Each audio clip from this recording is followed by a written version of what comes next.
morning, good morning, good morning, everyone. This is your producer, Kirk Nugent. We're just giving Dawn a few minutes to get set, get everything settled. He is connecting in right now, but we wanted to make sure that we still went live. Don, how are you this morning, man? Okay. We are excited about the show for today. Investors, I says, focus on interest costs, not rate. And I see we have a few people in the comments already. We're excited about that. Strategic Secret says, good morning. Ready for some more knowledge today. And they even use the fire emoji. We want to thank you for being here. We're going to get started here in just a second. We see there's a couple of people watching online. Let us know where you're watching from and some of the things that you would like to hear today from the show. Also, if you have any questions, we want to encourage you to get those in there as soon as possible. One thing that Don likes to do is to make sure he answers those questions. He likes to really tailor the structure of the show around your questions, because those questions, if you have them, other people have them too.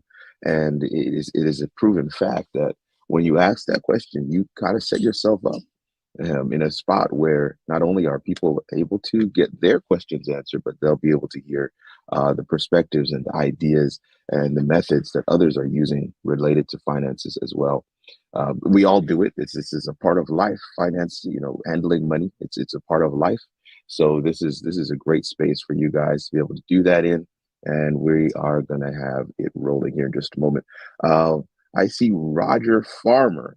Thank you so much for your comment. Roger Farmer is in the comments. We have a few more of you in the comments as well. We want to encourage you guys, if you can, to come through and comment. And I don't know if we've got Clubhouse connected yet, but if we do, I want to say good morning to you as well. This is Kirk Nugent, your producer for the show, The P.I.L.L Method, a better way to eliminate debt. And our host, Dr. Reverend Bishop Don Daniel, is here, and he's ready to go. I can see him setting up in the background. Once he gives me the nod, I'm going to bring him on. But okay, he's giving me the thumbs up, so I'm going to bring him on, man.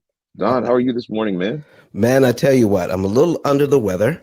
Yeah. We're dealing with the flu the last few days, and so I was a little slow moving this morning. But it was just the subject this morning is just too important to let go and just put up a replay. It was just too important. So we did what we could, took a little cough medicine, and hopefully I can get through this without too much coughing today. But hey, man, listen. Yes, go ahead. No, I was just going to say, look, the value you have to share, we know is worth, a cough or two here or there. But in addition to that, I just want to commend you, Don, for your commitment, always being willing to share and even, pushing through the tough stuff. As you know, Don, I'm actually traveling, so I'm not in my home setup, not in my home studio.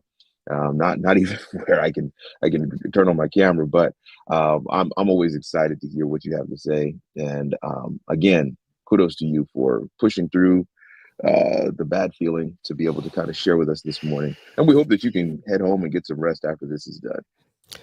Most definitely.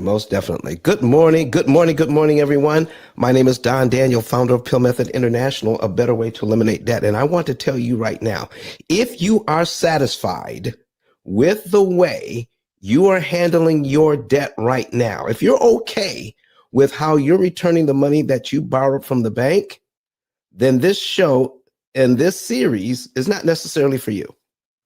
This show and this series is for people who are looking for a different or better way to handle debt at a much better cost and so that they can be more efficient. I am not trying to convert anyone over to our way of thinking. That could be the furthest thing from the truth. We're not doing that. What we are doing is looking for those who are looking for us, who are looking for a different or better way. Because you'd be surprised at the number of people who come to me and say, Don, my grandparents still have a mortgage, and my parents have a mortgage, and we're getting married, and we're getting ready to get this house. We don't want to be in this house 30 or 40 or even 50 years later. And folks, this is what's happening. 9 out of 10 people, will never pay off a mortgage based on the current information that we have. So if you want to do things a better way, our average client pays off all of their debt in an average of 7 to 9 years. If you want to do things in a better way, then this is the place to be to learn how to do it and what's up. So if you're here in Clubhouse right now, thank you so very much for being here. Why don't you, if you want to come to the stage and listen from the stage, you don't even have to say anything. Just come to the stage, just raise your hand and listen from the stage. But if you have a question or comment, I would love to hear it this morning. So Stacy comes up. Listen, I've seen Stacy in here before, so invite Stacy up. All right. So Miss Stacy, how are you doing? I'm great, thank you. You're so. Listen, do you have a question or comment this morning, or do you just want to hang out on the stage? I'm hanging out right now. If I have any questions, I'm surely going to ask. Listen, please do, please do, please do. And I just want to participate because I know that people recognize people when they're in the room on a regular basis, and they tend to, give favor to people who participate on a regular basis. So here I am. There you go. That is so true. That is so true. Thank you for being here. And we've got Delvin in here. Delvin, how are you this morning? I'm doing great, Don. How you doing today? Excellent, excellent. A little under the weather. Oh man, we're dealing with it. We're going to be dealing with it. We're going to be the information is going to be just as powerful. Okay, so if I sound a little nasal, just pray for the brother. That's all I got to say. So, do you have a question or comment? Yeah, I do have a question. I've just ran across this term, I guess, recasting your mortgage. I was wondering if you can kind of go through that. I mean, I'm in the process of picking up another investment property, so I'm going to execute the strategy of putting down as less possible, and then once I get into the loan, put what I would put down for a down payment on the principal. So do I have to have the loan recast at that point, and I'll kind of explain how that works? All right. Well, let's talk about recasting a loan. And so, what I'm going to do is bring up we're going to define it. Recast a loan. So we I don't know, for some reason, things that we could actually look up, we don't. So let's see if we can do that. Recast a loan. What is the meaning of it? I'm going to share this screen with you, and we're going to look at this thing together. Okay. So we're going to share the screen and put this up here. Let's see. Share screen, entire screen, and we want to share the screen here. There you go. All right. So a mortgage recast is when you make a lump sum payment toward the principal balance of your loan. Your lender will then re-amortize your mortgage with a new lower balance. The idea is that you can lower your monthly payments since your principal went down, but your interest rate and term remain the same. So when you can recast the loan, that means they can take that loan now and re-amortize it. Okay. Re-amortize it means if let's say you have a 30-year loan, all right, and you prepay the loan and now you have a 25-year loan, you can actually recast the loan for a 25-year amortization now, and now have a smaller payment. That's what recasting means. Okay. So Canadians every 5 years have to recast their loans. Now, and most Canadian mortgages are for 25 years. Now, every time they get that, they have to recast every 5 years. But here's the thing. You can recast for a 20-year, or you can do it for another 25-year period if you want. I don't see why people do that, but they can. That's what recasting the loan is. It's not necessarily a refinance. How's that, Delvin? Okay, thank you. Okay. Now, you was talking in terms of making a down payment. What did you mean by that? Well, instead of putting say 20% down or a larger down payment, put down a smaller down payment. Then within that first month, I will put what I would have put down on the principal. There you go. There you as go. you teach. Exactly, man. Exactly. So here's the thing, Delvin. You do not want to guess at what to do. There is putting too little money on, and there is putting too much money on. And that break even point we call CPA, or critical point analysis. I'm going to bring that up on the screen. And if you're on YouTube, you can see this. If you want to see what we're doing, go to YouTube on a secondary device, and you can go then search YouTube for P.I.L.L method, and you can see what I'm putting up. So we're going to put up critical point analysis. Critical point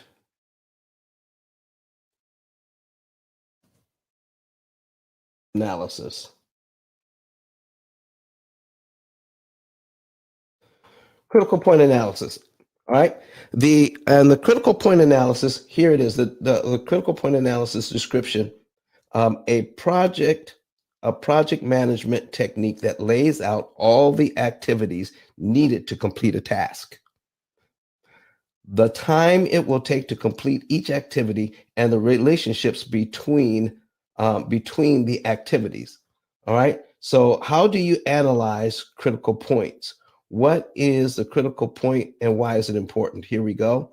The critical point is the highest temperature or pressure at which a pure material can exist in vapor liquid equilibrium. So this critical point has to do with a lot of things. All right. What is the critical point formula? What is the critical point focus? Critical point mathematics. Let's look at this one. This will help us. Critical point is a wide term with many branches in mathematics. When dealing with functions, let's find something more that is not so hard to understand. Okay, the critical point really is when it talks about that when a liquid turns to a vapor or a gas. Okay, what is the highest temperature that a liquid can stay liquid before it turns into a vapor or gas? Okay, so if you have a liquid and it's below that point, it stays a liquid. And you find that particular point when it is no longer a liquid, it turns to a gas. That's when that temperature has reached that point, which turns it into a gas or a vapor. When it comes to your money, there's a point at which, when you are investing, there's a point at which when you put enough money into something, you're going to get a greater return on your money. There's a point at which putting more money in than that actually reduces the amount of return per dollar. So when you're putting down your down payment, you want to make sure, for you, it's going to be different for everybody. For you, you want to make sure you're putting down the right amount at the right time, not too little and not too much. Now, you can sit down with spreadsheets, calculators, and all sorts of tools to try to figure this out. Or you can get the P.I.L.L method, opportunity cost calculator, and work with a coach and find it out in as little as 3 minutes, because it's already set up to find the critical point in a lot of these areas. The math has already been programmed in, and all you have to do is follow it. It saves a lot of time and saves a lot of money. Folks, when you're dealing with your money, you want to make the biggest bang for every buck that you have. And I'm telling you right now, with the information that we have available to us, we are very inefficient when it comes to our money, especially real estate investors. So I'm going to be talking about that today, why we need to be more efficient. So let's say good morning to all those who are online with us this morning. We have Horace Jennings, who says good morning.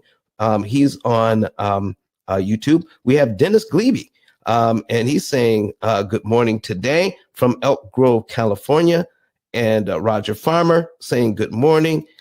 We have Strategic Secrets in here saying good morning. Good morning, good morning, good morning, everybody. And we have somebody named Mr. Mark Richard, and he's selling something. Listen, folks, I'm going to read this. What he has put in my, and they come in and then they dip out. So I'm going to read it. It says, don't depend on your salary only. If you have a computer or smartphone, you can start earning $3,400 with an investment of $200 in 3 days of trading. How about that, folks? I don't believe that for a minute. Without sending money to anyone or your trading account, send me a DM here and send me a text. No, we're not going to do that, Mr. Richard. So what we are going to do is we're going to block you from coming to this room. All right. So we're going to block them. All right. And then get rid of this. So we don't go for that. All right. Get rich quick. All right. We don't go for that. Eric Toombs, how are you doing, sir? Good morning to you. Good morning to you. And he's here in Clubhouse. All right. So I got Tammy. Good morning, Tammy. What's up? What's going on with you? Good morning. How you doing? I'll be quiet for like maybe 30 minutes.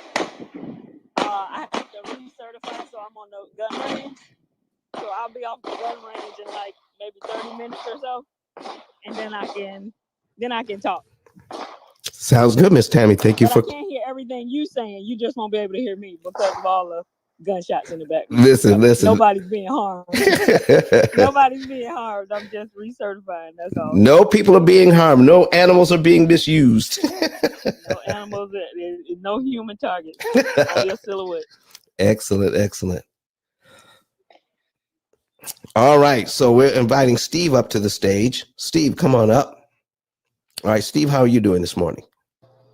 I'm great. Yourself? Excellent. Well, I'm going to say I'm excellent this morning. I'm getting over the flu, but listen, I am going to claim feeling good. I am good.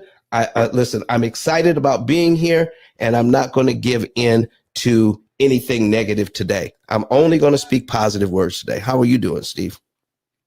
Oh yeah, I'm great. Just cleaning, doing my usual, and wanted to come up and say hi to everybody. Thanks for having me on the platform and populate the room. Get some people in here. Listen, let's get some people in, folks. Let's get some people in. Anybody else that wants to listen from the stage, go right ahead. All right. So what we're going to do now is let's talk about right now what it takes to optimize your money when it comes to lending, because we're going to get into what we're currently doing and why it is so devastating when we don't understand it. But I'm going to start here with getting a savings and earnings report. When you get a savings and earnings report, let me put my link to the top of the page. Getting a savings and earnings report will allow you to use some of our technology. All right. And let me see, pin the link. It is ice10k.com.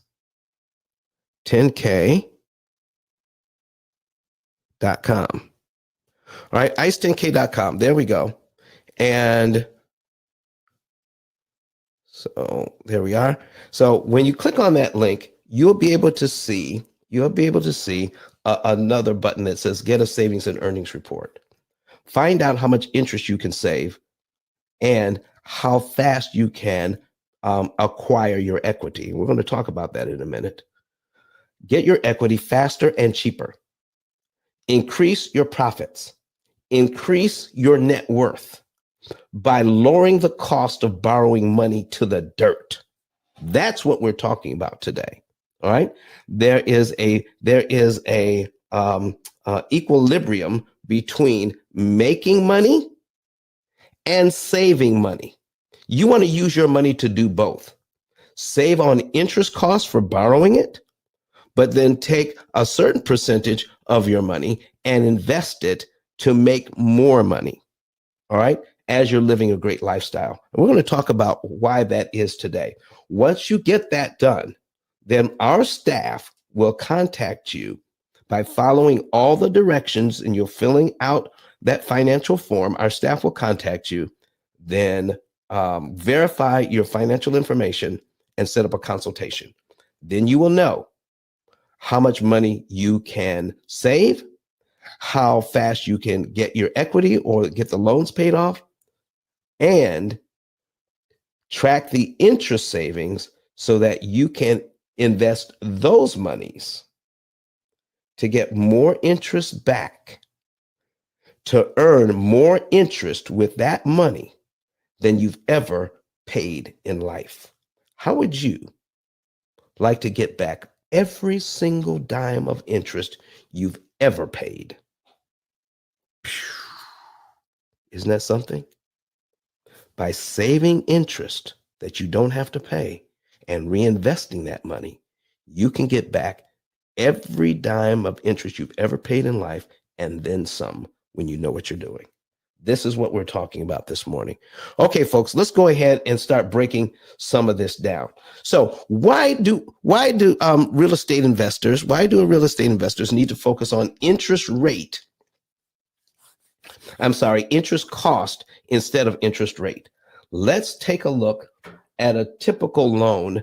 Let's break it down to its component parts and let's see what we're doing and what we should not do. Here's some things that you need to be aware of. We're going to put on an amortization schedule right now, okay? And with that amortization schedule, I'm putting on $350,000. Okay, let's see. 350 at 6%. And now we're looking at refinancing this loan. It's at 6% now. Okay. Let's just say we have this loan for 5 years. We're going to look at 5 years. That's 60 months in. First thing you've got to see is on this loan. And if you're new to the room, come and watch all of this on YouTube. All right. 5 years in, you've paid this loan down by $24,309.93. Look how much interest you've paid already. $101,595.87. That's the first thing that we look at, whether you're a home buyer or a real estate investor. This type of thing going on. In 5 years, this loan has been paid down. I don't care how much you're cash flowing. You could be cash flowing $1,000 a month on this deal. Okay. Because here's what we're talking about. What if this is a multifamily? And the payment on this is $2,098.43, but you're cash flowing $6,000 a month. Well, that is pretty doggone good. So if we put up our calculator here, let me bring it over to this screen. Okay, we got our calculator. This is a multifamily property. We're cash flowing $6,000.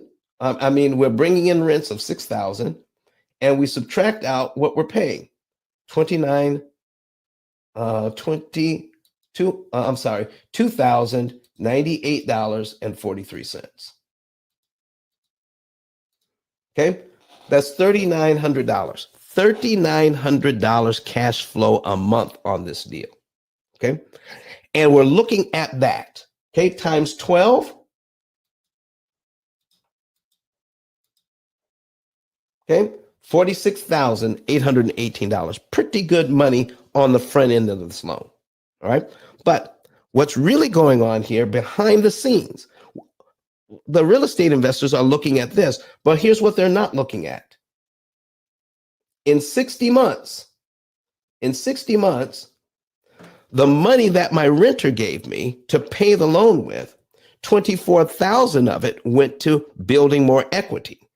$101,595.87 of the money my renters gave me paid the bank interest on this loan.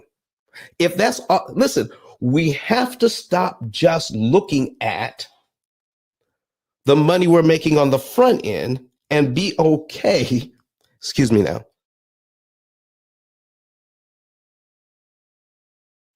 We have to stop being okay with paying $101,000 to get $24,000 in equity. In other words, this is $125, almost $126,000 that my tenants gave me. And out of that money, I used $101,000 of it to pay interest.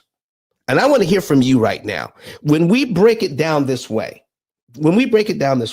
should real estate investors be okay with receiving $126,000 from their tenants, but giving away $101,000 of those dollars in the first 5 years just in interest alone? I need to hear from you. Is this okay? Because we can get so focused on the $46,000 we're making a year and completely lose focus here. So I need to hear from you. I put it in the chat or open up your mic, say something online, raise your hand, come on up, or put it in the chat. Are you okay with giving away $101,000 of your dollars to interest? No, that's not okay. That's not okay. Who said that? This is Delvin. Okay, Delvin. All right. So Horace Jennings says, no, it's definitely not okay. Definitely not okay. Can I break down the percentages for you here? All right, let's break down the percentages. Okay. So we got $101,000 in interest paid out. $101,000 in interest paid out. Let me put it in. 101. Click the wrong button. $101,595.87. Okay, plus the amount of principal that was paid. Okay, $24,309.93. Okay. All right. So we're going to add that together and we come up with $125,905. Okay. Let me put that as in my notes. All right. $125,905.80.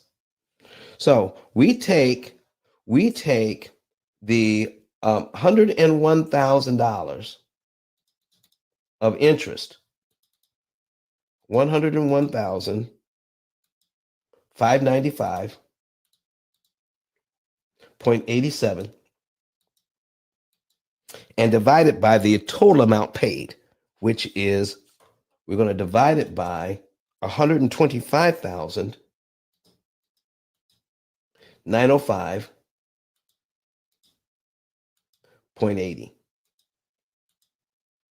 equals 81% of all the money that this real estate investor is bringing in, even though they're cash flowing $3,000 or $4,000 a month. All right, and feeling good about that. All the money that the tenants gave them, 80% of it went up in smoke. Man, how do we get to the point where we're justifying? Now, behavioral economists call this mental accounting, and that there's another term for it called house money. Now, when people give us money for the rent, we tend to treat that differently from monies that we've actually earned and have in the bank. Okay? We have been told that your tenant is paying the mortgage, so don't worry about it. Just worry about the $6,000 you're bringing in, and the fact that you're only paying $2,098 for the mortgage. All right. So your tenant is paying the mortgage, but out of that $2,098 every month, over 80% of that money, out of the $2,098, over 80% of that money is going up in smoke. Here's what's happening. When you borrow money, ladies and gentlemen, when you borrowing money to buy a house, the bank owns most of your equity. The bank owns most of your equity, and I've got no problem with that. In fact, I love using the bank to purchase that equity for me so that I can get into a situation where I'm cash flowing. Okay? That's number one. So I'm not anti-bank. What I am is pro-education. So when you have an opportunity to borrow money from the bank and then use that money and to set you up so that you can that you can bring in $6,000 in rent and only pay out $2,098.43. Well, that's pretty good. Okay, I love that. So here's the other thing you need to think about. When you're making all that money, when your tenants pay their rent, they're giving that money to you or to your business entity. All of the money that they gave you is yours. Stop looking at it as something else. Stop looking at it as the tenant is paying the mortgage. No, you are paying the mortgage out of the money that the tenants gave you. It comes to you first. All of it is yours. Every single dime of it is yours. And now you're using it to pay the mortgage. So as you're using it to pay your mortgage, 80% of that money is going up in smoke. Here's how you're buying your equity back. The bank bought your equity, okay? And here's how you're buying it back. Take a look at, listen, if you're new to the room, please go to YouTube and see this. And this is how everybody should be looking at this. I'm buying my equity back at $348 a month here, $350, somewhere in the 300s. I'm buying my equity back from the bank every single month. Somewhere I'm paying in the first year, I'm paying between $348 a month to $368 a month. In the first 5 years,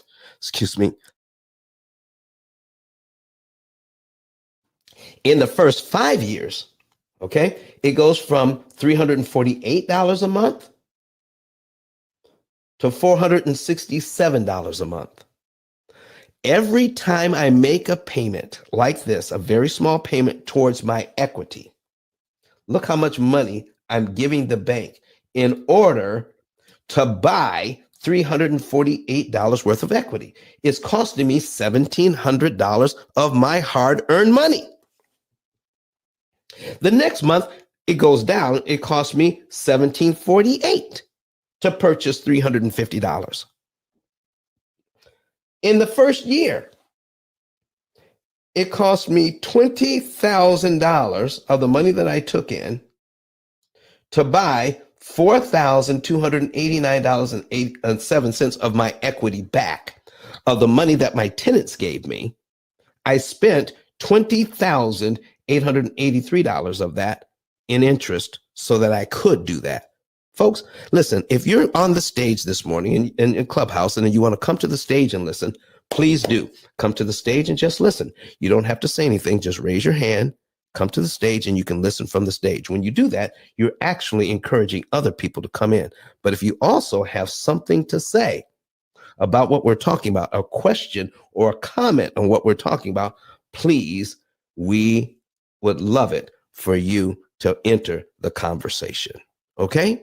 So raise your hand, come to the stage, and let's talk about it. Okay? Or just come to the stage and just sit there and encourage other people to come in. And listen, while you're here, go ahead. Okay, Miss Erica, let's bring you up. And while you're here, everybody, go ahead and share the room as well and ping some people in.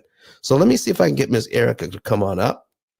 She says, no, thanks. She's going to come up later. That's all right. Miss Erica, you don't have to say anything.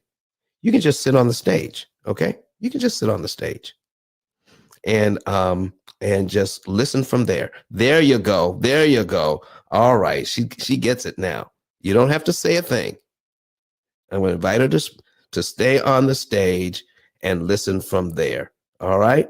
Very good. And Miss Erica, if you do want to say something, just hit that microphone and just jump right on in. Is that okay? Okay. So anybody else want to follow Miss Erica's lead and listen from the stage? You see, Miss Erica has 34 followers, and her 34 followers just got notified that she's on this stage, and they may want to come in and see what she's listening to, and they can get blessed as well. All right. All right. So there she says, sounds good. And thank you. All right. Excellent. All right, folks, here's what we're talking about now. Let's get back into the story. Let's get back what's going on. All right.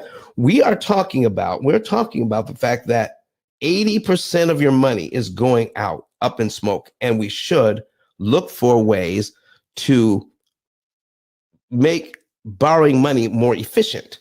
Now, this is a very inefficient way of looking at borrowing money. In fact, if 80% of your money is going up in smoke, and you're using the bank's money, all right, to leverage it so that you can cash flow on the front end, that's fine, all right? Your tenants are giving you the money to pay the mortgage, and you feel as if, since I'm not using any of the money that I have over here to pay the, that you have saved up to pay the mortgage, it feels like you're not paying the mortgage. And we're being told we're not paying it. But in fact, when your tenants give you that money, that's your money. And you're using part of your money to pay the mortgage. And right now, doing it this way, it is the most inefficient way to pay back money on planet Earth. And it started in 1934. It started in 1934. Borrowing money this way and giving away 80% of it just so that you can make money on the front end. We need to figure out how we can continue to make money on the front end and not give the bank all of that interest at the same time. Now, if anybody is interested in learning some more about how the bank is making their money over the last 89 years, all right? Over the last 89 years, here is what is going on. We have not been educated as to how this system actually works. We're okay with the fact that we can borrow money, pay it back, and continue to live, and continue to buy food, continue to purchase shelter, continue to go on vacation, continue to keep our kids in school. We're okay with, because we're able to do that. But what we have been, we're focusing in the wrong place. We're only focusing on what we can do if we keep the current situation in place. Because we're keeping the current situation in place, and it's not keeping us from buying food. It's not keeping us from keeping the electricity on. It's not keeping us from going on vacation. It's not keeping us from buying the car that we want. It's not keeping us from to do the things that we want to do in life. Our current situation is not keeping us from doing all of that. But here's something you need to know. any money that you're paying out that you don't need to pay cannot be invested. So every single dime that you give the bank that you don't have to give really means you can't invest that money for yourself. And any money that you could have earned that you didn't earn should be looked at as a loss. And we've been going through our entire lives looking at interest payments as the cost of doing business. Interest payments as, I read something today. I read something to prepare for this show, that because the banks are taking a risk, they are entitled to charge interest. And I'm in agreement with that. What I am not in agreement with is overcharging. So let's break this down to what it really, really, really means. In this case, where I have a payment, let's just take a look at the first payment on this loan. $1,700, $1,750 of my very first payment is interest. If I divide that by the total payment, delete, $2,098.43. That's 83% of my money went to interest. If I break it down per dollar, real estate investors, if I break it down per dollar, I'm purchasing my equity back from the bank. The bank purchased the equity so that I could get into this property and make money on the front end. All right. That's been established. We're okay with that. But out of the monies that my tenants gave me, every dollar I put towards this mortgage, 83 cents of that dollar goes to interest. And I'm buying my house with 17 cents out of every dollar. I realize that the bank is investing. I realize that the bank is giving us money. I realize that the bank is taking some risk.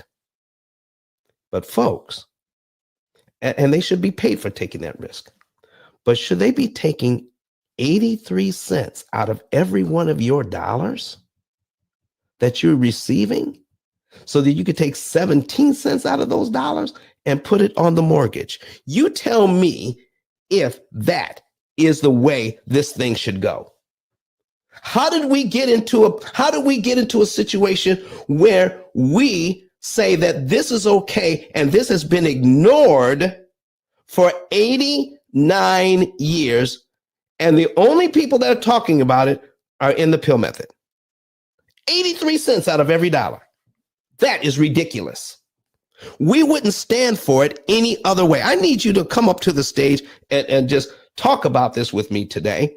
If this burns your butt like it burns mine, come up to the stage and talk with me about it and see what and see. We have been conditioned to think that this is okay. 83 cents out of every dollar. Listen, would you stand for it any other way? Going to the grocery store, filling up your baskets, your one basket or your two baskets with food. And now it comes time to pay for the food. And here's what I want you to do. Out of every dollar you're using to pay for the food, throw 83 cents of it away and start paying for your $200 or $300 or $400 worth of food that you have with 17 cents out of every dollar. Okay. So if we do that, we got $400 worth of food. $400 worth of food, and we divide it by 17 cents.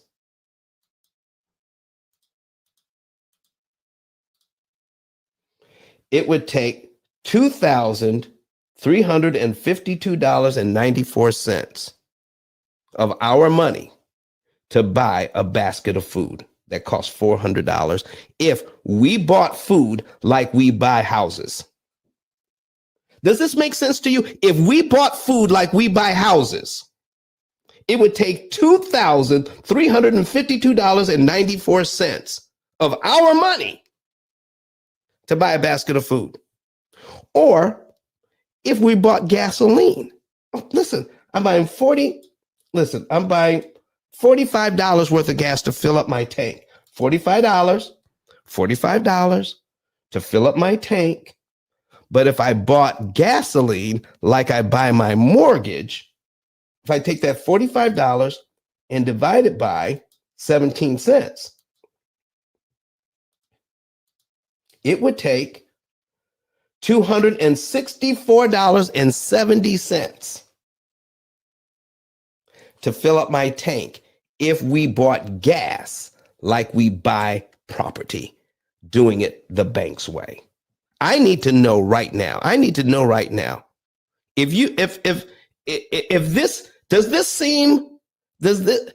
I have it right? Am I correct in my math here? That we have been conditioned that this is okay when it comes to real estate, but it's not okay when we're purchasing anything else. It's not okay. Can you see now why we need to start paying attention to how much money we are wasting on interest when we don't have to? Now, I need to share something with you to get into this a little deeper, okay? But we've been here like 49 minutes. 49 minutes. Is there anybody on the stage that has anything to say or any questions to ask, or anybody who is online wants to put something in the comments or the chat? Do you have any questions or comments about any of this? All right. Erica says, this is true on so many levels. A lack of understanding leads to wasting time and hard-earned money. You are so correct. Eric Toombs says, interest payments actually are the loss of doing business for the borrower. That is so true. Eric Farmer online says that's unreal. All right. Horace Jennings or Dennis Glebe says, REI,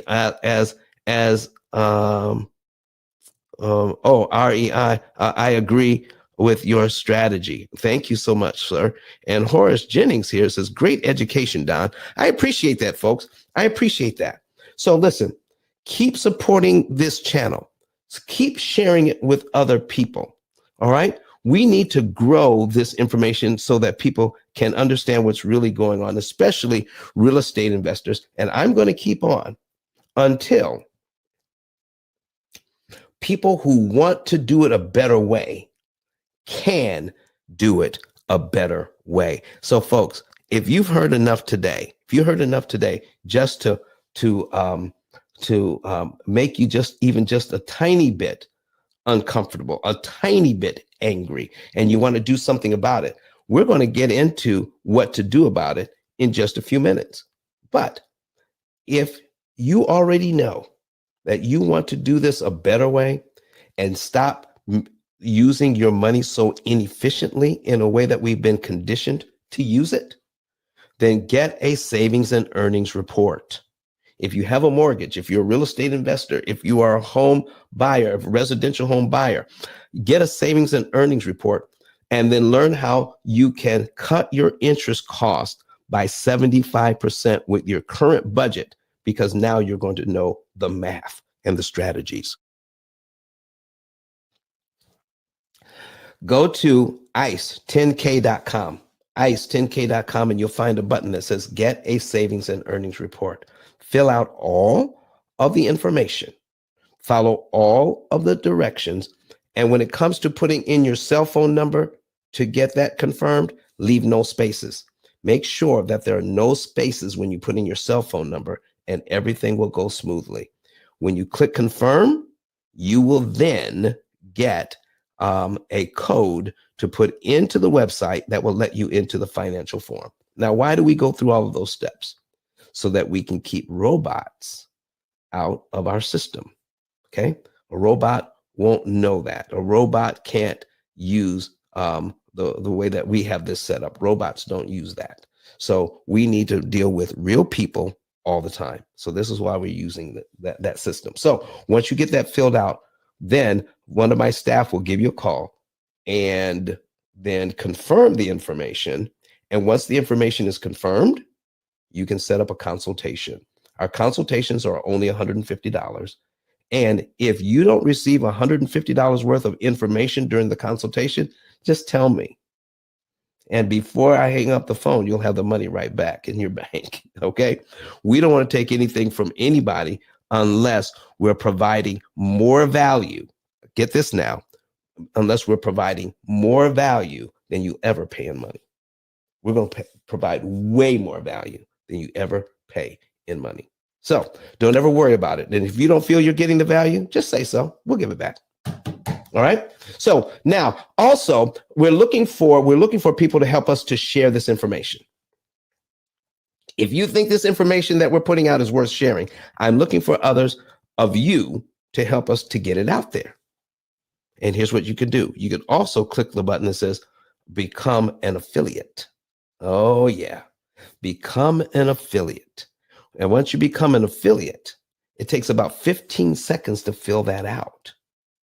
And then you become an affiliate, you share information with others, get them over to our YouTube channel, have them watch the videos and follow up with them in about 48 hours. Ask them if they want more information, and then use that same card to click the link that says at the top of the page that says, refer a friend. Refer a friend. Fill that out, send it to us. And when they become a client, we will send you $300. It can't be any easier than that. Also, last thing before we go to the next phase is a lot of this information that you need, the basics, is contained in my best-selling book on Amazon. Out of 33 million titles, there's only one book that talks about interest savings, interest cancellation, why we're paying all of this money in interest when we don't have to. And one book that shows you how to get the tools you need not to pay all of that interest. It is the P.I.L.L method, a better way to eliminate debt. And it's been a 6-time #1 bestseller on Amazon. So go ahead, get the book today. All right, folks. Let's go ahead and jump into this thing after we hear. I need to get a drink of water. Let's hear from Dr. Eric Thomas. I need that little pause for the cause so I can get a drink of water so I can continue with what we need to learn about why real estate investors need to focus on interest cost and not interest rate. Doctor, what do you have to say? Listen to me, y'all. But one of his mentees took us through one of their programs, and I paid off my mortgage. But guess what happened? My marriage went to a whole nother level. And you know why? Because my wife is a security freak. And even when I blew up, my wife would be like, oh, you blew up, but how long is you gonna keep making this kind of money? I was like, I don't know, forever. She's like, you sure? Because I'm gonna keep my license as a nurse just in case you don't. So when I paid the house off, my boy was like, you ain't gotta do that, you can do this. But when I paid the house off using that program, it took the stress level all the way down for my wife because we no longer had a mortgage. Does that make sense? That thing that was coming every month, that was getting on her nerves, we didn't have that no more. And so she was at rest.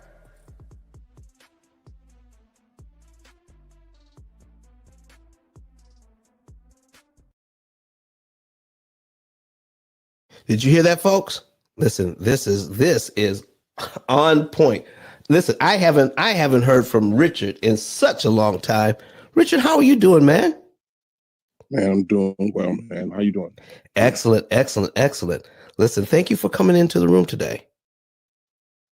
Yeah, man, I just wanted to always come support because I feel like this is literally the best way to pay bills.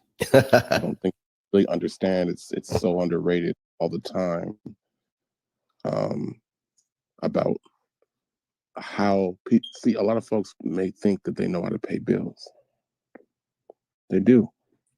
But really what ends up happening is they're paying their bills, but they're not maximizing their dollar. You call it interest cost. I just call it, hey, we don't know how to pay our bills. And the reason why we don't know how to pay our bills is because we're paying way too much interest. I like what you do, Don, not because, you do it, but you actually prove it through the numbers. You don't just prove it through the numbers, but you prove it through common sense methods. And you even have a worksheet you can work out. You can see through the numbers that actually proves what you're saying. So you don't have to go on what he says or what I say or when anybody else says any of this stuff. You can actually look at how much money you can actually save. I mean, this is the difference sometimes between people being, a complete owner of their house or just having 7 years left, 2 years left. You can save hundreds, sometimes hundreds of thousands of dollars with this method. I know because I've seen the book, I've read the book. I've also looked at the numbers. So if you are a skeptic, look at the numbers. I always say never invest in anything unless it has an ROI, return of investment. Unless it can pay you back. I'm a consultant by trade, that's what I do. One of the things I do. And the only reason why I'm saying this is because if you don't invest in something, getting the red bar here though. Hope y'all can still hear me. We got you. I'm gonna land on this though. My point in all this is try out the system, book a consultation, and see what you can actually, how much money you can actually save. And then go, if you have any concerns, worries, or anything like that, all you have to do is look at the numbers and see if it actually makes sense. So you can learn how to pay bills. There's a lot of different ways that now on the websites, on certain websites, because of what Don has done, they're trying to tell you, even the banks are trying to tell you how to pay your bills. And if you look at how they're still trying to get you to say it, they don't say it in human, and I don't know if you want to call it human, in lay language, in common sense terms. But Don actually does it in common sense terms. And then he also has, because he's a man of God, he puts it in common sense terms so people can understand it. Anyways, I'm probably derailing your whole room here, but I just, I'm a big advocate for you as far as saving money, not only for you, but for the people. That's what I do on this app anyway. So I'll give it back to you, man. Thank you very much, Richard Olson, everybody from Black Think Tank. All right. We have collaborated on many occasions in getting information out to the people. So folks, we've said that we're setting the stage for how to borrow money, but the way to pay it back is 89 years old, and we've never had a class on how the bank makes its money. Okay? When you can be convinced that it's okay to pay out 80% of your money, 73 to 80% of your money goes to interest, and you would not do it to buy gasoline or to buy food, why are we using this system to buy houses? So let me show you that there is a huge and gaping weakness in the bank system to lend us money, that we can use their system to our advantage. If you want to know how to use this current system, you don't even have to refinance your mortgage. You don't have to recast your mortgage. You don't have to do anything. You don't have to make more money. If you're interested in how this system being set up this way, if you're interested in knowing how to make this system work for you instead of against you, put a number 9 in the chat. Put a number 9 in the chat right now, or online or in Clubhouse. Put a number 9, and I'm going to go over some things that show you how you can take advantage of the percentages in here and make those percentages work for you. Come on. Come on. Keep putting those number 9s in, because I'm going to show you some things that are going to blow your socks off. Okay?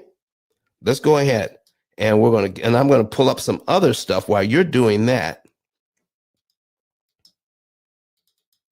I'm going to pull up some other information so that we can understand what's going on here too. Okay. All right, Stacy. Okay, Stacy says several 9s. Okay. All right. I hear you. I hear you. All right. So let's take a look at this. I'm going to break this down for percentage's sake. All right. Now, the first thing I want to show you is what happens when you, based on what you're seeing here, what happens when people refinance to try to save money? What happens when you refinance to try to save money? Okay, the interest rates will go down, and we're going to refinance to save money. Most people refinance every 5 to 7 years. If we're into this loan for 5 years, look at this. We paid it down by $24,000. Cost us $101,000 in interest. We've already done. So now we owe $325,690.07. So we're going to copy that. We're going to pull up a new one here, new Brett Whistle, and we're going to put that into the principal amount.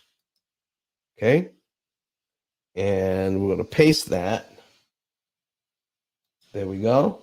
Get rid of the comma, because this program doesn't like commas. All right. And we were at 6%. Let's just say that interest rates dropped a whole 2 points down to 4%. All right. But do you realize most people, now they're 5 years in, when most people get a refinance, do you realize what they're doing? They're refinancing you to a whole new 30-year loan most of the time. That's what makes the difference in the payment. That is the thing that causes the payment to go down more, is by dividing what you owe by another 360 payments. So now my new payment is $1,554.89. All right. Yeah. But that's if you get the refinance for free. The average cost of a refinance is about $10,000. So instead of $325,000 that we owe, we now owe $335,000 that we owe, because now I need you to watch this. Instead of $1,554.89, the new payment is $1,602. So the bank says, just roll the $10,000 into your mortgage. It's not going to raise your payment that much, as you can see here. Okay, it didn't raise the payment that much, but it is still lower than what we were paying before. Our old payment was $2,089, $2,098. Our new payment is $1,602.64. This is what makes our eyes big. This is what makes our mouths water when we focus on the payment and the interest rate instead of the interest cost. Now, let me show you this. It cost $10,000 that we rolled into this loan at the new low interest rate of 4%. Let me show you what 4% really means by just looking at how much we paid to get the refinance, $10,000. So if you added on $10,000 as your closing cost, don't you have to pay the $10,000 back first to get back down to your $325,000? Yeah, because now you're at $335,000, but you rolled in $10,000, so you didn't have to take it out of pocket and put it on this and borrowed money. But you're thinking I'm borrowing it at 4%. No. You're not borrowing this $10,000 at 4%. Let me show you why. Let's break it down. When you're paying back that first $10,000, you're paying back that first $10,000 with $480 payments, and it costs you $1,000 in interest each month just to pay back that $10,000. So let's scroll down to the first year. In the first year, you've only paid back $5,911 of that $10,000 that you've added on. You've already paid $13,300 $320 interest on the $10,000 loan just to get the refinance. That's number one. By the time you paid the loan off, the $10,000 loan off, it takes about 21 months to do that, and $23,000 in interest. So your refinance actually cost in the first 2 years, not even 2 years, $33,000. That's how much the refinance cost, because you rolled in the $10,000, but nobody's looking at the interest cost of borrowing the $10,000 and rolling it into the loan. So if you borrow $100 and you pay back $100 in interest, folks, that's 100%. That's 100% interest all day long. If you borrow $10,000 from your bank, rolling it into your mortgage, and you pay $10,000 interest on that $10,000, that's 100% interest. If you're now looking at paying $20,000 interest on a $10,000 loan, that's 200% interest. And add another 30,000, add another 3,000 to it. Now we're talking about maybe 230% interest on this loan. How many of you have ever looked at it this way? How much interest you are actually paying by percentages? Over 200% interest on a loan to get a lower interest rate and a lower payment that seems to serve you now, but makes the bank more money in the long run. How many of you are tired of this kind of thing going on by not understanding what's really going on behind the scenes? How many of you are tired of that? Okay, let me look to see if anybody else is raising their hand to come up to the stage. All right, because I start looking at this screen all the time. I don't see anybody else want to come up and talk about this. All right, so let's get in here. Let's show you. If you're new to the room and you want to see what we're doing, go to YouTube so that you can watch, what we're doing. So Gersha Baptiste says, that's crazy. She says, that's crazy. She says she wants to know. She's watching us on YouTube. She wants to know how this is continuing on and nobody else is talking about it. She wants it to quit. Gersha? I'm sorry. Grisha, sorry. All right. I think I'm pronouncing it correctly. All right. She says she's ready. She's ready for something different. Listen, folks, like I said at the top of the show, if you are satisfied with what you're doing with your loans, this show is not for you. If you're dissatisfied with how your paying back these loans has been for you, if you're dissatisfied with managing your money with the current system and the current information that's out there, then this show is for you. The P.I.L.L method is for you. All right, let's see how we can make these numbers work for us. It's 9:41 Central. It is 10:41 Eastern right now. So let's go back to our original loan here and let's see how easy it is to turn this thing around. What I'm doing here, and somebody's going to come in and ask me, is this what you should do? I'm just teaching you now how an amortization schedule actually works. Things we should have learned in the 8th grade. Okay? I am not prescribing what everybody needs to do to get out of debt faster and cheaper. We have a whole program for that tells us exactly what to do and when. All right? But you need to understand what's going on behind the scenes. When you make this very first payment of $348.43 and $1,750 goes to interest, you need to know how they're doing that and what's really happening. I get that. Toya says, I get the YouTube link. So yeah, just go to YouTube Go to YouTube on a second, another device, and then search P.I.L.L method in YouTube, and you will see P.I.L.L method will pop up, and go to the live and click on that. Okay, that's how you get there.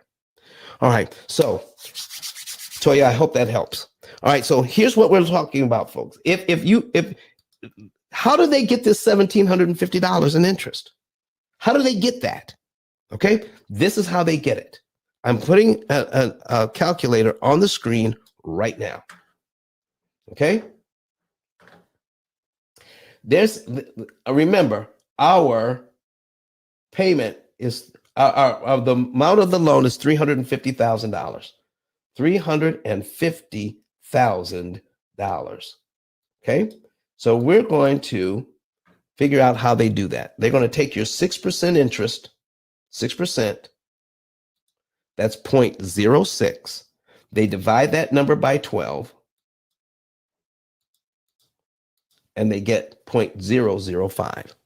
They take 1/12 of the interest rate and multiply it by the unpaid balance. In this case, is the very first payment, $350,000 times $350,000 equals $1,750. Do you see that? $1,750. So they don't take 6% and multiply it by the whole 350,000. The formula, which looks like this. Let me show you this formula.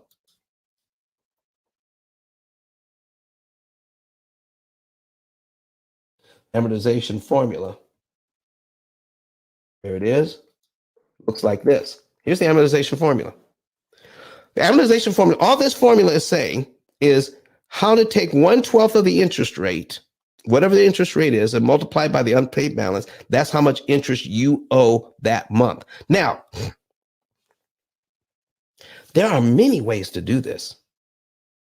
This is not the Holy Grail. There are several different ways to do this. This was invented in the 16th century. Right here. Excuse me, everybody. This was invented in the 16th century by a guy named Fibonacci. All right. Credit goddess, how are you doing this morning? All right. By Fibonacci. All right. And it has changed very little since then. Very little since then. And so in 1934, banking went to this formula to make money.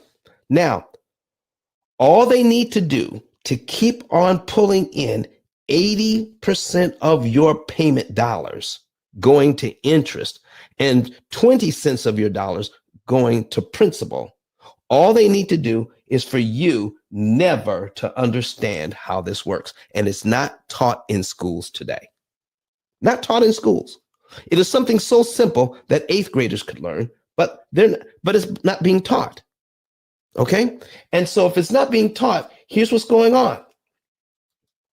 They're taking 1/12 of that. So now we're taking, so that leaves $348.43 going to principal.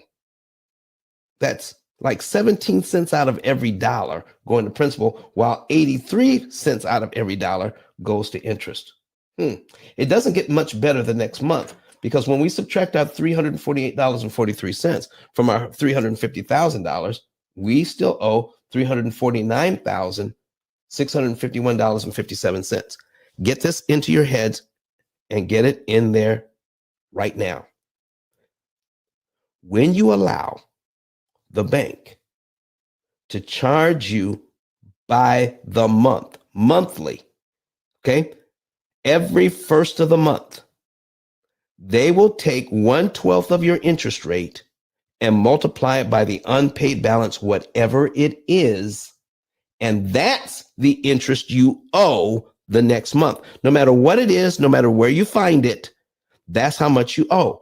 What we have to do is manipulate this thing, which makes it so they can't charge us every single month they want to charge us. The way this is set up is that they get to charge you a huge amount of interest 360 months. It gets smaller and smaller and smaller towards the end of the loan. But in the front of the loan, they get to charge you every single month rent on your money if you allow them to do it this way. And you don't have to do it this way. So in the next month, let's bring our calculator back up to prove that this is how it works. We only owe $349,651.57. Okay. So if we do it for the next month, what did we do? We took our 6%, divided it by 12, got our 0.005, and now we're going to multiply it by 349,651. Okay. 349,651.57. So we're going to multiply it by 349,651.57, and we get $1,748.25. But since this is a 7, we roll this up to a 6, 1748.26. That is exactly what we have on line 2, $1,748.26. That's what they're doing every single month. So this isn't just one mortgage, folks. It's 360 separate mortgages. Now, based on this system, based on what I just showed you, if we allow them to charge us every single month, to charge us 1/12 of the interest rate on the balance, let me show you how easily this thing can be manipulated, and you will see why it's not being taught in school. You will see why real estate agents don't even know what I'm getting ready to show you.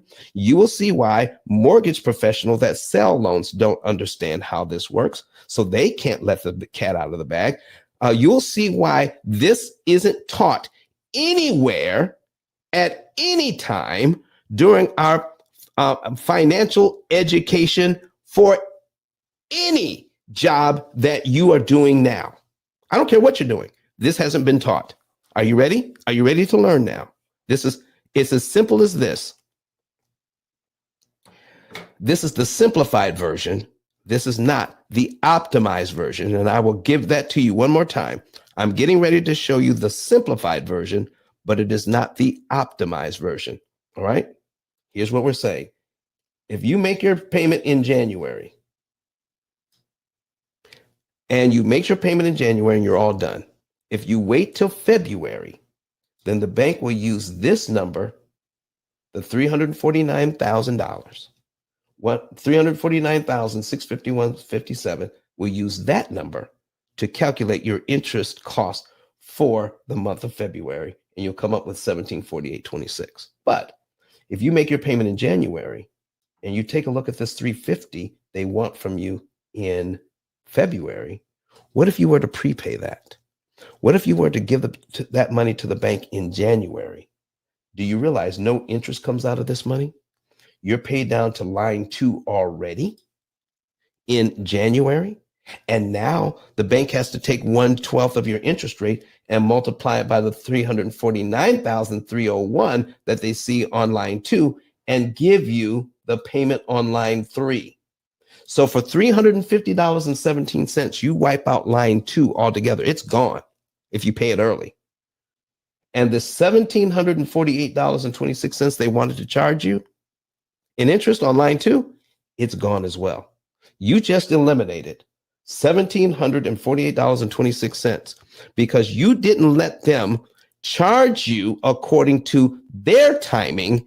You chose when to give the money back. Oh my goodness. I'm going to let that marinate for a little bit while we say hello to Miss Credit Goddess this morning. Credit Goddess, how are you this morning?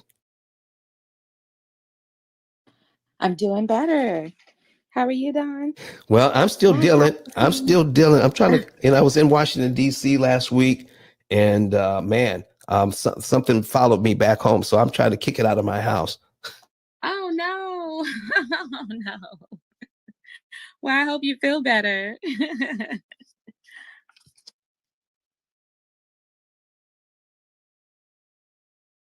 Listen, I hope I feel better too. But how, were you under the weather as well? No, no. Okay. I was caring for my mom. She had eye surgery on both eyes. Okay. So I had to take care of her. And me running a business and taking care of family, I can't balance the two. You know how people say you need to have that work-life balance thingy. I can't do that. It's like I have to put 100% on one or 100% on the other. So I took 100% to take care of my mom the past month and a half. So yeah, that's why I haven't been around, but I'm back. I'm here. Excellent, excellent. I'm glad you're back. Dwayne Johnson, how are you doing, sir?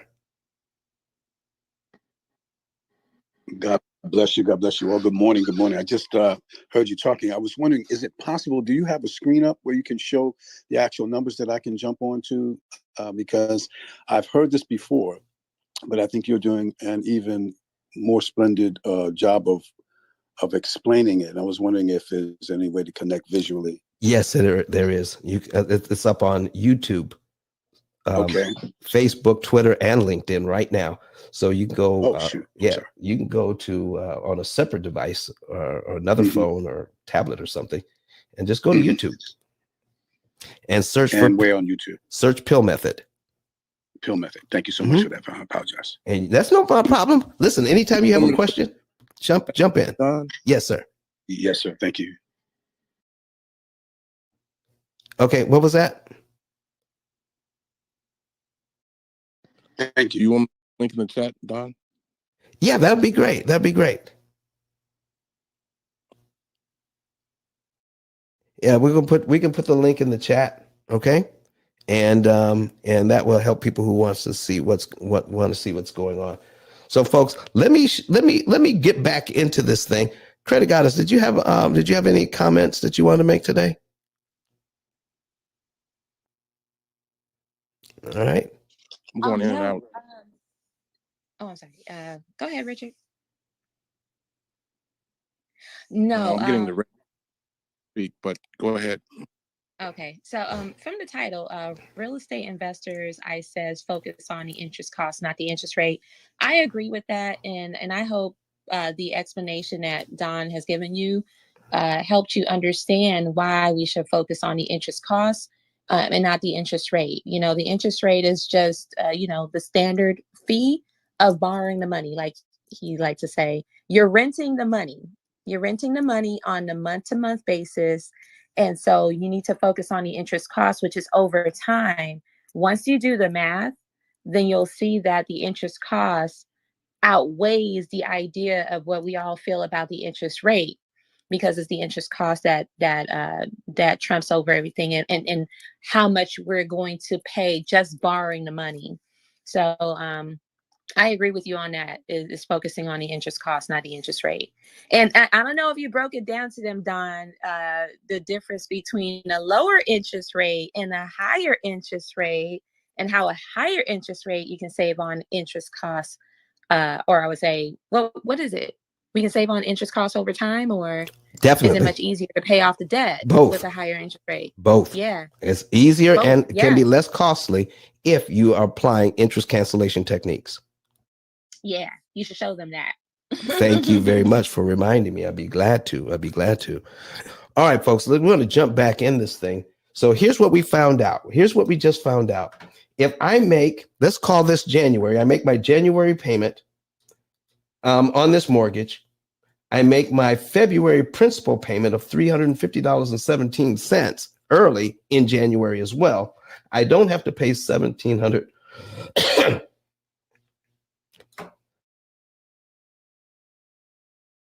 $1,748.26 in interest. I don't have to pay that.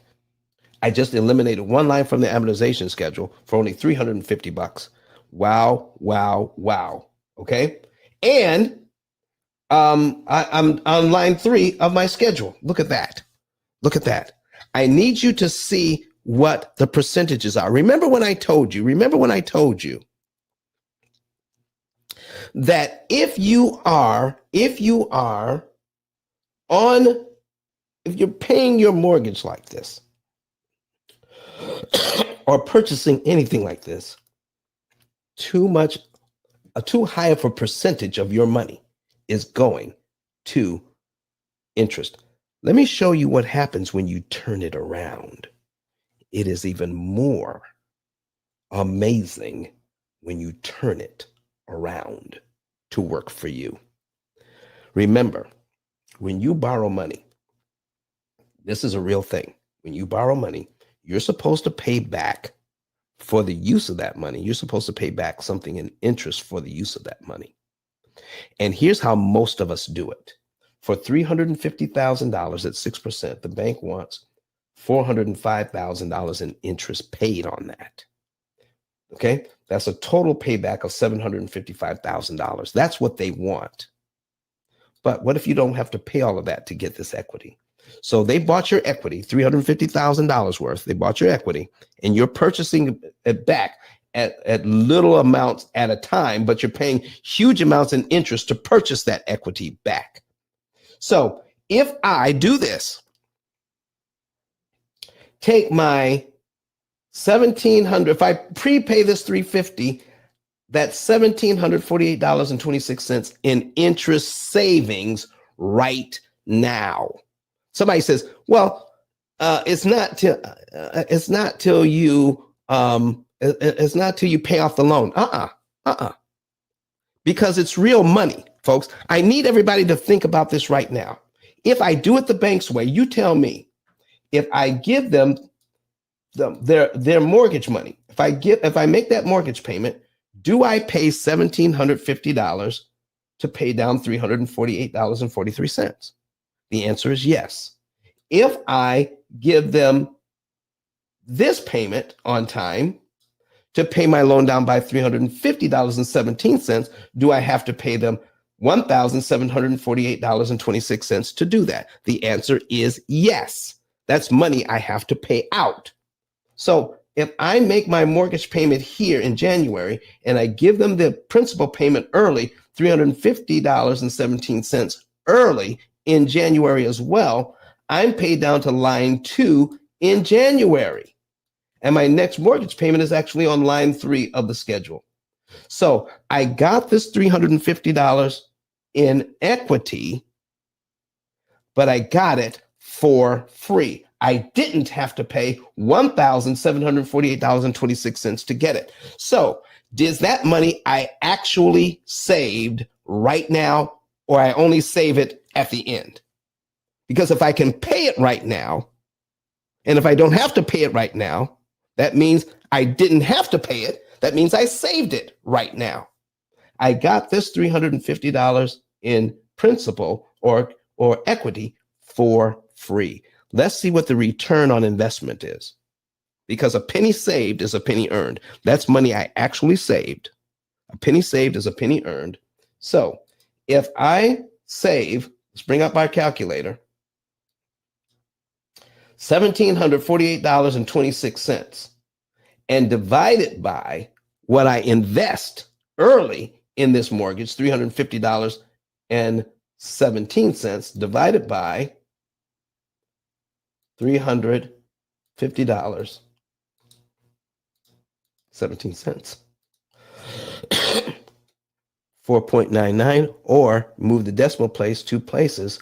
That's a 499% return on your money. I need somebody anywhere to tell me how they can get 499% return on their money anywhere else. Somebody help me. Okay. I got Kirk the Bank Barnes in here. Kirk, how you doing this morning? Where did Kirk? There Hey, Don. How you doing, man? I'm doing well, doing well. I'm here listening to you. All right, man. Listen, I appreciate it. All right, so listen, if you can get this, folks, if you can get this, this is huge. All right, I'm teaching you the basics here. We've gone over why should we be satisfied? I don't care how much cash flow we have with the money that the bank has given us. with if you're a real estate investor, with the money that your tenants are giving you, can you justify at all at any time giving away 80 cents of that money every single month and only keeping 17 cents of that money or 20 cents of that money to pay down the property that you own? I can't justify it anymore. And I'm not going to give up till every real estate investor that finds this uncomfortable, that they get to hear it and say, now I get it. And now I know why I was uncomfortable. Now I know why it didn't feel right. Now somebody is out there actually advocating for us who want a better way. If you're like I said before, if you're satisfied with what you're doing, I am not talking to you. I'm only talking to people who are not satisfied with the way the status quo. They're not satisfied with how we've been conditioned. They're not satisfied with not being taught how loans actually work, but we are encouraged to use them each and every day. It's time out for that, folks. We need to become educated consumers, those of us who look at this situation and say, you know what? Something is wrong. I don't know exactly what it is, but something is wrong. Do I have any questions or any comments right now on the stage? All right. Yes, question. So do you take the how did you calculate the 350? And then do we take that and pay it on the first of the month with the payment, in the middle of the month, to wait, or how, or when, I should say, okay, that payment in order to get that benefit? So now you're talking about when is the optimum time to pay? Is that what you mean? The best time to pay? That's correct. All right. That's correct. So that is a different calculation, Dwayne. That is a calculation that says how much is the right amount to pay and the right month to pay it in, the day of the month to pay it on, and which loan should we attack, especially if you have more than one. That's where my program comes in. If the short answer to your question is, I don't know. Got you. Okay. So let me, I take it that you can see this now? The numbers on the screen? Okay. So now here's a great example of that, Dwayne. So you know I'm not just blowing smoke. Okay. So if we can prepay the 350 and save the 1748, I need you to take a look at line 12 on this amortization schedule. 4,000, look at cumulative principal, $4,298.07. Do you see that? Yes. Okay. The bank wants you to pay that in 12 monthly installments, about $348 to $368 a month. Okay. Do you have to pay it in 12 monthly installments? No. If you had it, could you pay it all at one time? Yeah. If you can. So that means if I gave this bank the $4,298.07 to pay down the principal, I'd be paid down to line 12 in 1 month, correct? Mm-hmm. How about that? What would happen to all the interest payments between line 2 and line 12? All these $1,700 payments, what would happen to them? They'd disappear. They would disappear. So now you're paying down to here, and it wouldn't cost you $20,883 to get this much equity. It would only cost you $1,700 to get the same amount of equity and to be paid down to here. Okay. And now, if we're paid down to here in this month, now we use our little calculator here. Okay. We bring up our calculator. Uh-oh, I got rid of it. Hold on. We bring up our calculator and say, now, if I pay down to here in 1 month where I owe only $345,701.93, so we take our 6% divided by 12, we get our 0.0005. Now we didn't get to multiply because we paid the $42.98 on line 1. So we didn't get to multiply this by this number or the 348. We didn't get to by any of these numbers. We only multiply it by this one number. For our second payment, $345,701.93 multiply by 345,701.93 equals $1,728.51. That is the interest payment here. So what we just found out, Dwayne, if we give this money to the bank on line 1, our second payment is on line 13 of this mortgage, and we get to skip out on $20,000 in interest we never have to pay. Wow.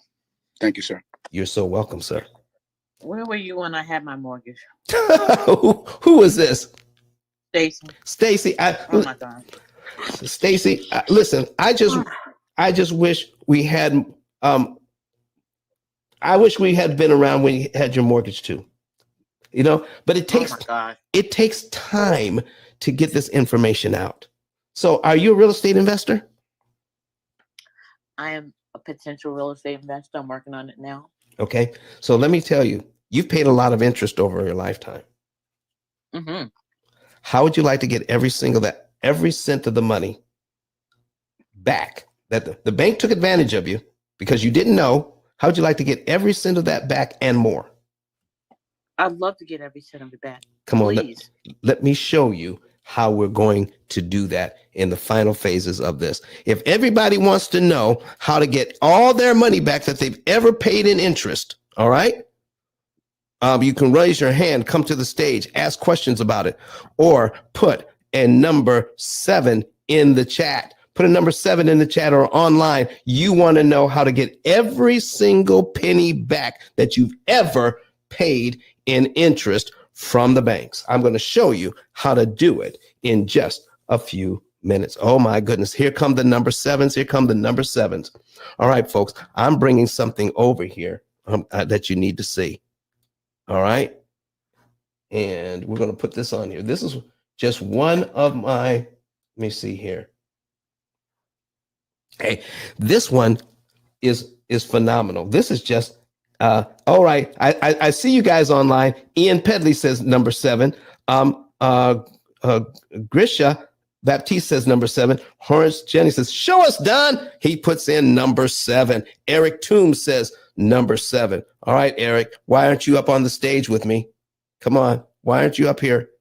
All right, Eric. Well, let me find you in here. All right, Eric, why aren't you on the stage with me? Invite to speak. You don't have to say anything. Just come on up. All right. Hang out with us. All right. Thank you, sir. Appreciate you. All right. So here we go, folks. Here's what we're doing. I need you to see this and understand this from what it is. Stop giving away 80% of your money. All right. And see how you can save money on the back end. Watch this. This is a mortgage of only $89,000. Let me I think I need to make these numbers just a little bit bigger. Okay. We got a mortgage of $89,000. Ooh, that's too big. Okay. $89,000. We have $27,459 in other loans and a couple of credit cards, $6,000. We have only $123,000. Okay. $123,000. Now, by what we're doing, the bank wants, here's what the bank wants in interest. $45,000 in interest. That's what the bank wants. But by using our interest cancellation techniques, this particular home buyer is only going to pay out $12,826 in interest. That's a $32,000 savings. That is 17 years cut off. If they take the money that they're no longer giving to the bank, the interest savings that we've calculated here, okay? Because if they had paid the interest, they can't also invest that interest, correct? So now they didn't pay it, and now we're looking at the monies that they don't have to pay towards these loans for the next 17.7 years. And at a 1% interest return on their money, and you can get that practically anywhere, a 1% return on your money. over the next 17.7 years becomes $672,039 when you let compound interest take over and work for you. That's just a 1% return on their money. Most people over their lifetimes pay between $300,000 and $400,000 in interest. They're getting that money. They got that money back and more in just that little bit of time. Now, there's a better way of doing this, but I'm just showing you some of the basics. Let me show you another one. Here is a real estate investor that I'm working with $2 million worth of loans. And I'm going to break this down even farther so that you can see what is actually happening with this loan. Okay. These are 2 loans that this particular real estate investor has, totaling $2,236,000. $2,236,000. On this property, he's cash flowing over $57,000 a month, $57,800 a month. That's how much money he's bringing in rents. Whew. You know what his mortgage payments are? $14,696. That's it. $14,696. Bringing in $57,000 and only paying out $14,696. This $36,686 every month, he's reinvesting that money into other things. That's all the money he's bringing in each month, but he's taking that other money and investing it in other things, which leaves only about $6,500 to put into an account so that he can have money for repairs and maintenance. Most of this money is being used to invest. The rest of this money is going into a fund so that he can do repairs and maintenance.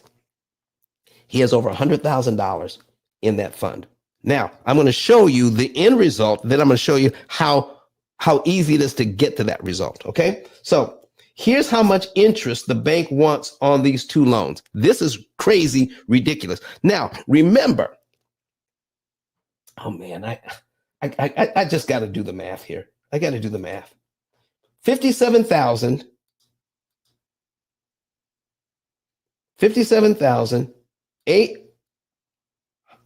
$880 coming in minus 14,696 in mortgage payments.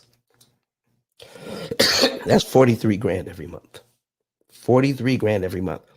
And what real estate investors are saying, Don, you need to focus on the 43 grand every month because the tenants are paying the mortgage.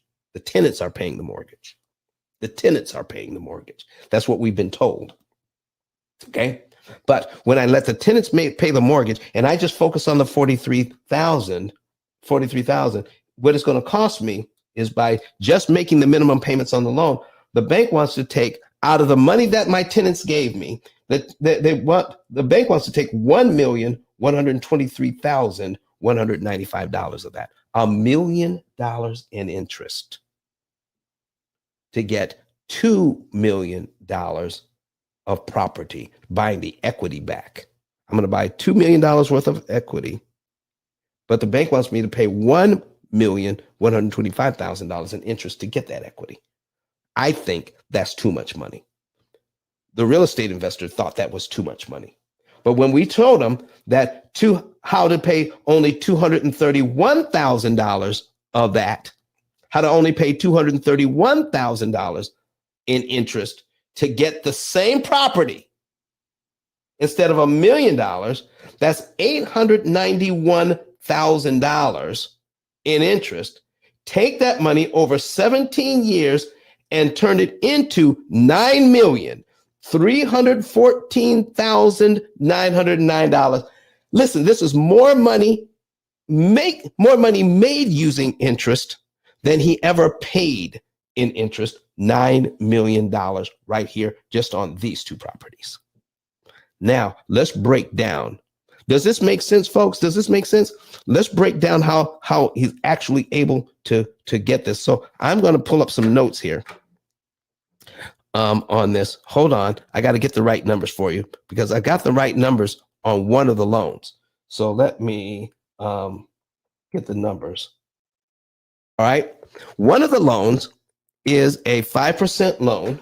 All right. One of the loans is a 5% loan.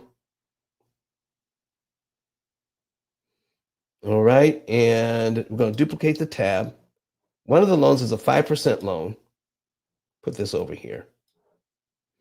And we're going to take out the principal payment. The interest rate is 5%.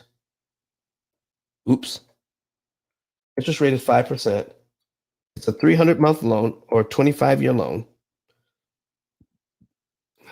Okay, 300 months. And the payment is $8,704. Okay, on just this one loan.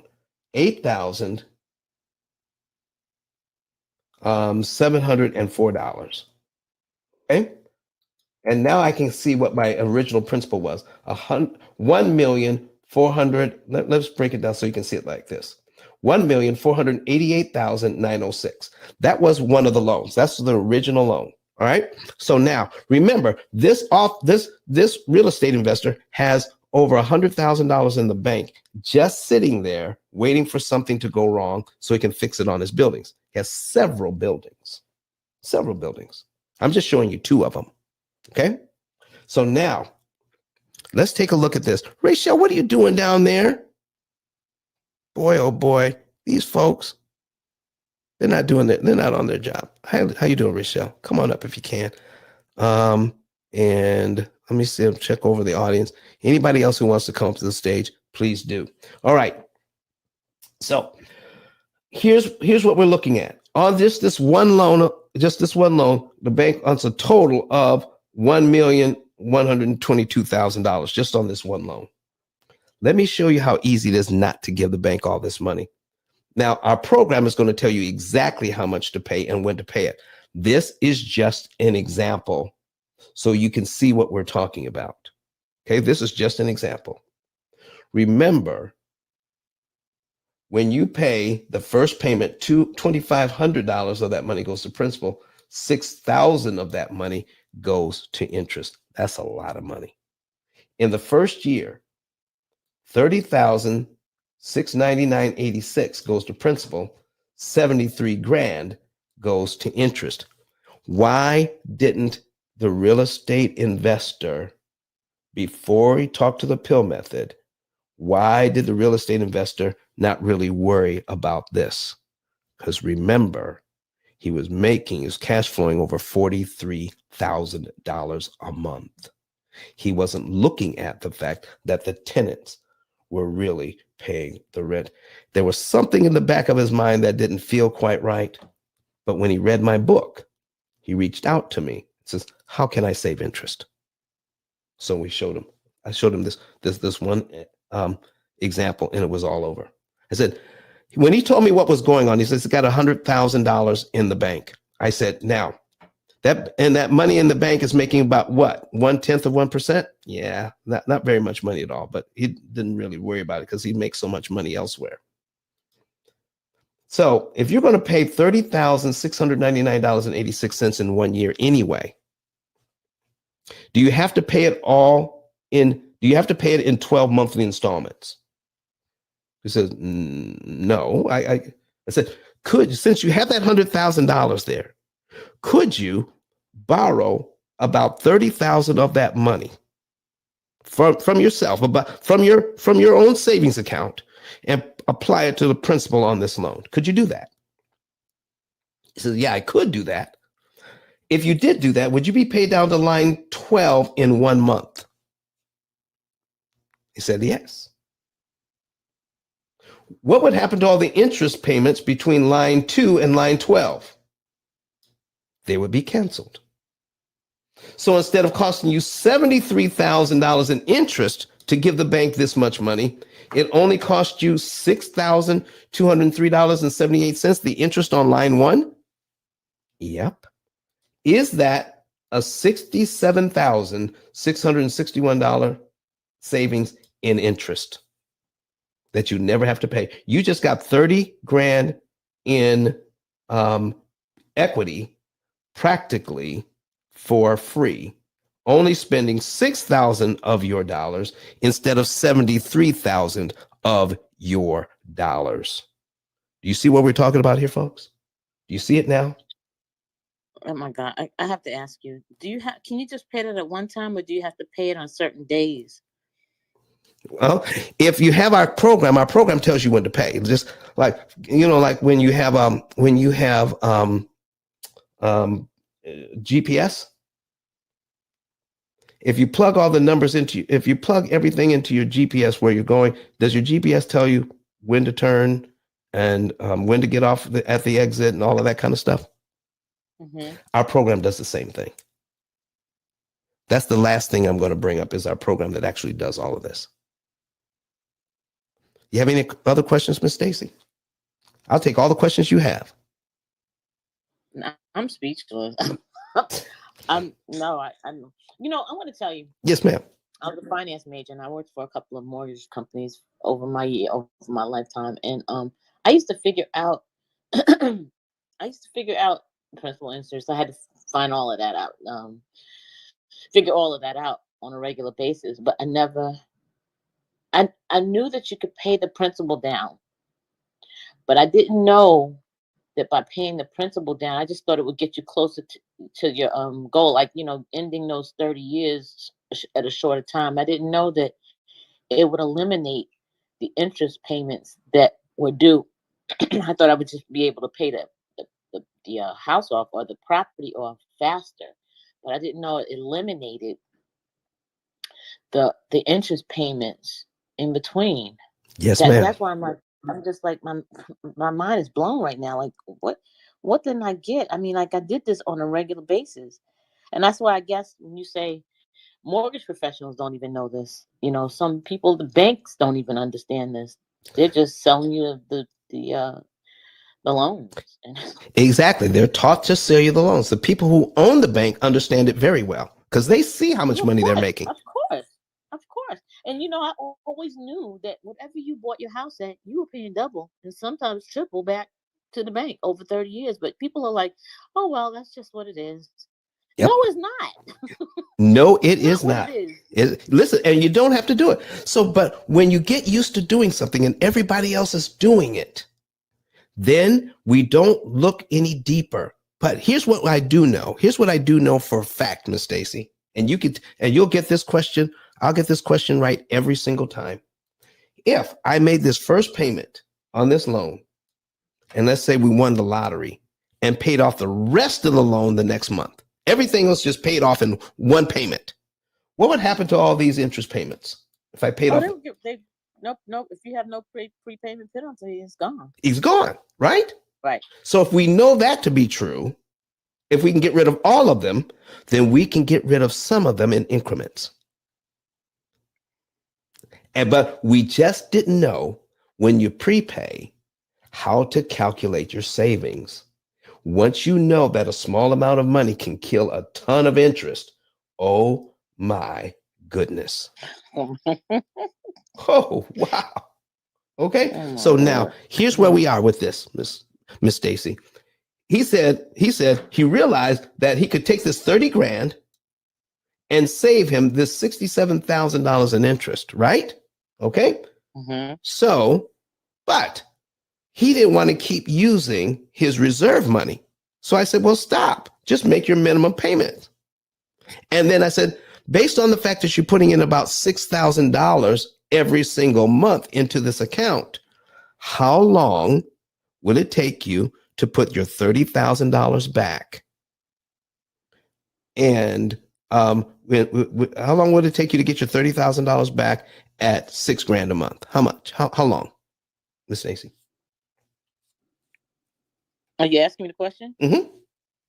Oh, okay. I'm sorry. Repeat that again. Okay. He wants to put it. He says, I don't want to keep using my money this way. He says, but if I do, I understand this savings. And then I said, well, why don't you just wait and put the money back? You put the $30,000 back. You're putting $6,000 a month into this account. How long would it take you at $6,000 a month to get $30,000 back into your savings account? About 5 months. About 5 months. And then I said, Miss Stacy, in 5 months, you'll have 100 grand again, right? Mm-hmm. 1, 2, 3, 4, 5, right? Oh, Lord. Could he do it again? Yes. And knock off another year and another 70 grand in interest? Another 70-something grand. And yeah. And then could he wait 1, 2, 3, 4, 5 months and do it again? Yes. That's what we're talking about, folks. That's the basic structure. The program tells you when to pay, how long to wait, and when to put money on debt again. Listen, Miss Grisha Baptiste is saying, she's on YouTube. She's saying, I have listened to your program several times. I learned something new every time. Folks, it takes several times to get this. We learn how to get the credit. We just need to learn how to pay it back more efficiently because the bank system is very inefficient.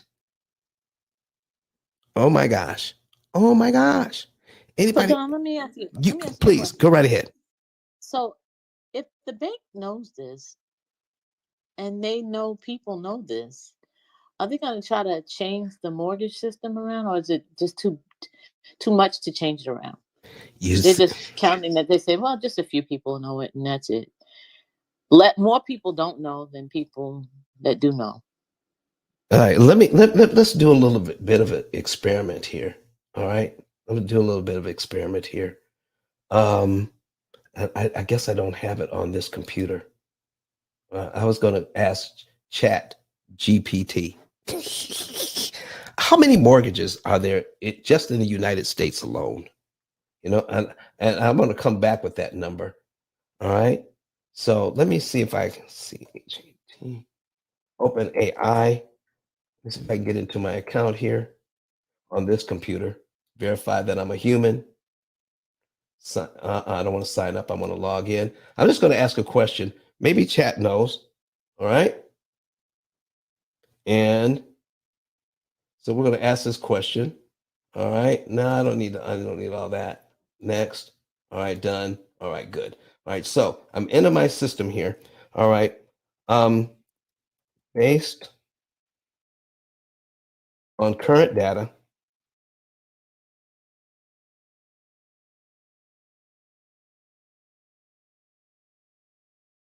how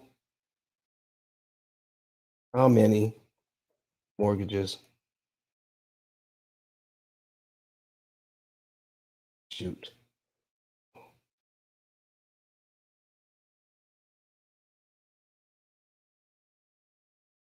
in the United States? Okay, boom. Let's see. I'm sorry, as an AI language model, I don't have access to real-time data. Okay. All right. Let me ask it a different way. Based on the data you do have, how many? You got to learn how to prompt this thing.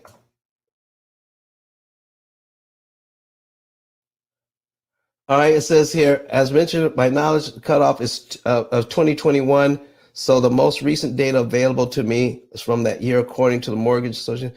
There are about 37.8 million outstanding mortgages as of 2021. The reason why this will not be a problem for them is because out of 37.8 million in 2021, we're barely scratching the surface, Miss Stacy. They're not going to change it. But do you know I've been doing this? I have been doing this for 17 years. I've been doing this for 17 years. You Google P.I.L.L. method right now. P.I.L.L. method is more popular than birth control. Birth control is on page 2. But even with that, we're still barely scratching the surface. Mm-hmm. So if my great grandchildren were still was taking over this business, we'd still be scratching the surface. because most people are satisfied with what they're doing. Most people keep doing what they've been doing. There are only a few out of that want to do something different. So the banks don't care. In fact, it's written into the contract that it's okay to prepay your mortgage. Yep. So just a little information there for us. Okay. Any other questions, Miss Stacy? No, no, I'm just wowed over here. All right, folks. Listen, I'm over time, but I just wanted to say that to you guys. Thank you so much for being here today. I get so excited. I was supposed to cut off way before now, but I want to thank everyone for being here. Thank you all the moderators for being here. We're going to say goodbye to everybody online and just go straight to the outro, and also thank our producer, Kurt Nugent, for being here and staying so faithful. Goodbye, everybody online. I'll see you on Wednesday.